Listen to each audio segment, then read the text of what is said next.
News coming in from the too little too late department, the ESRB will at last label games with loot boxes as games with loot boxes. Sort of anyway, very much like Electronic Arts, they're not fans of using the LB word unless it's politically convenient. But nonetheless, the Entertainment Software Ratings Board, which historically has been very resistant to the notion of highlighting the existence of loot boxes in a game, has, if not reversed course, certainly revised it. Going forward, games with the loot boxes in them will be labelled as having in-game purchases with the added descriptor includes random items. The ESRB added the in-game purchases descriptor in 2018 as a response to the mounting controversy surrounding loot boxes. At the time, the ESRB said that that rating was adequate for describing any kind of in-app purchase, which included loot boxes. The move came across as cynical lip service, because it was. The video game industry self-regulates through the ESRB, which means the ESRB has a specific vested interest in protecting the video game industry. That's why the ESRB exists in the first place, to keep politicians, to keep legislators' eyes away from the game industry, because they can point at the ESRB and say, look, we've got this under control. So it should come as no surprise over the past few years that the ESRB has been very resistant to adding, changing any of its in-game descriptors. It doesn't want, or historically it hasn't wanted, loot boxes to be highlighted. This is something that the ESRB's own president admitted last year, using incredibly flimsy justification. In case you've forgotten, President Patricia Vance said, "We've done a lot of research over the past several weeks and months, particularly among parents. What we've learned is that a large majority of parents don't know what a loot box is. Even those who claim they do don't really understand what a loot box is, so it's very important for us not to harp on loot boxes per se, to make sure that we're capturing loot boxes but also other in-game transactions."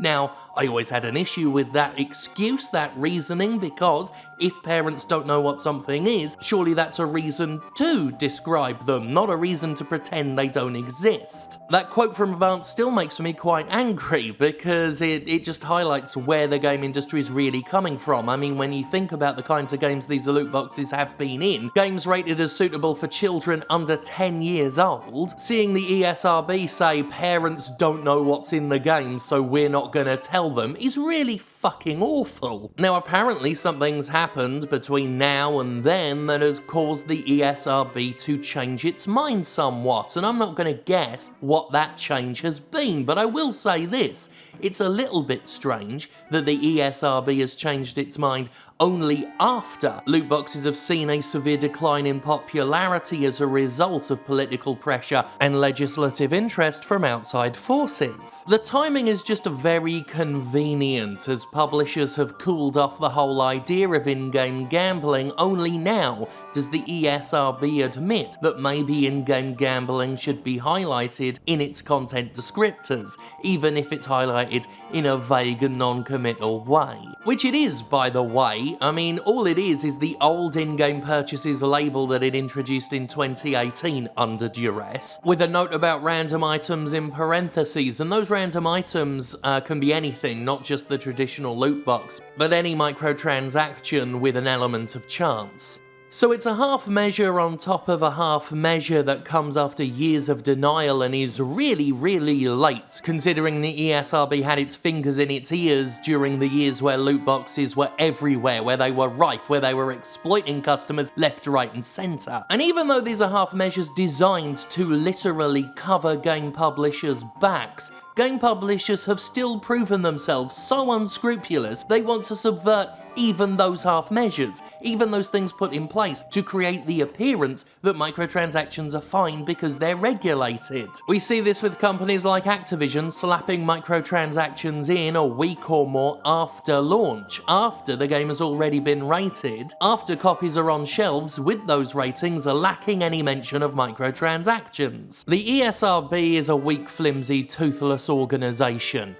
by design. According to a Kotaku article on the situation, the ESRB has said, since adding the in-game purchases notice to ratings assigned to physical games, many game consumers and enthusiasts, not necessarily parents, fuck off, have reached out to us asking the ESRB to include additional information to identify games that include randomized purchases. But the ESRB maintains that it shouldn't use the word loot boxes because people don't know what that term means. Which is interesting considering loot boxes entered the mainstream vernacular thanks to news reports and political discussions. I mean, the BBC has no problem calling them loot boxes, to the point where the term means a lot more to a lot more people than includes random items, which is so vague as to be borderline useless. I mean, again, it's just strange that game publishers have shied away from using the term loot box at all, either out of shame or fear, to the point where Electronic Arts tried to famously rebrand them as surprise mechanics. Now look, the ESRB may very well genuinely believe that random items is a better descriptor than loot boxes. I mean, I can see the logic there. However, it does just have that convenient effect. Again, that convenience of doing exactly what it is game publishers want. The ESRB has never taken concerns about loot boxes seriously. In the past, it's tried to write the whole thing off as a voluntary optional part of a video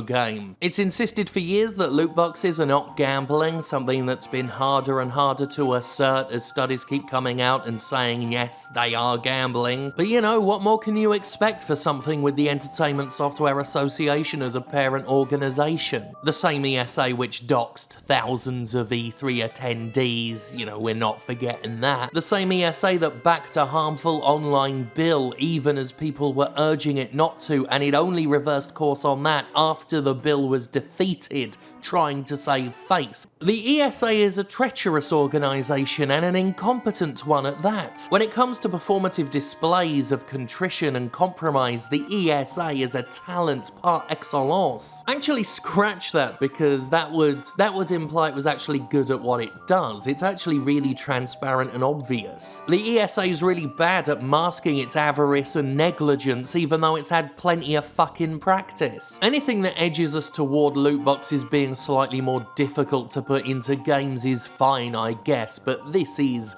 I mean, this is nothing.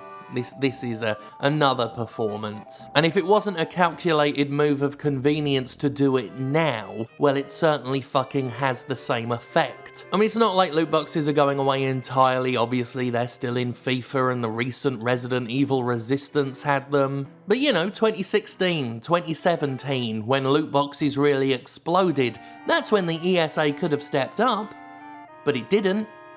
While the game industry that the ESA proudly says it is, raked in billions and billions of dollars.